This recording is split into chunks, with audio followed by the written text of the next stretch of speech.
Donald Trump ने सोचा था भारत चुप रहेगा। अब सुनो, ये नया भारत है, जवाब देने में भरोसा रखता है।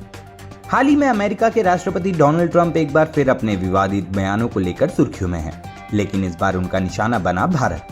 ट्रंप की ओर से हाल ही में दिया गया बयान, जिसमें उन्होंने भारत की नीतियों और निर्णयों पर सवाल उठाए, वह न सिर्फ घोर आपत्तिजनक है, बल्कि भारत की संप्रभुता के खिलाफ सीधी चुनौती है।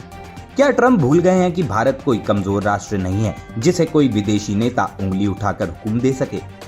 भारत वह देश है जिसने अपनी शर्तों पर दुनिया के साथ रिश्ते बनाए हैं और अपनी जनता के हितों को सर्वोपरि रखा है, चाहे वो रक्षा नीति हो, व्यापार हो या वैश्विक कूटनीति।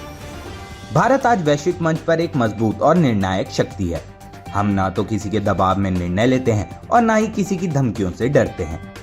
ट्रंप अगर सोचते हैं कि उनके बेतुके और आक्रामक बयान भारत को झुका सकते हैं, तो ये उनकी भारी भूल है। भारत की विदेश नीति स्वाभिमान और राष्ट्रीय हित के सिद्धांतों पर आधारित है, न कि किसी भारी नेता की मर्जी पर। ये पहली बार नहीं है जब ट्रंप जैसे नेता भारत के आंतरिक मामलों में टांग अड़ाने की कोशिश कर रहे हैं, लेकिन हर बार भारत ने दृढ़ता से जवाब दिया है और इस बार भी कोई अपवाद नहीं होगा। भारत न किसी के सामने झुका है, न झुकेगा। प्रधानमंत्री कार्यालय से जुड़े सूत्रों के मुताबिक भारत सरकार ट्रंप के बयानों को गंभीरता से ले रही है और उचित समय पर जवाब देने के लिए रणनीति बना रही है। देश के भीतर भी जनता और राजनीतिक दल एकजुट होकर इस प्रकार की विदेशी दखलंदाजी के खिलाफ आवाज बुलंद कर रहे हैं। संदेश साफ है, भारत अब 21वीं सदी का भारत है, आत्मनिर्भर, शक्तिशाली और स्वाभिमानी। कोई ट्रंप या किसी और को ये हक नहीं है कि वो भारत को बताए कि उसे क्या करना चाहिए।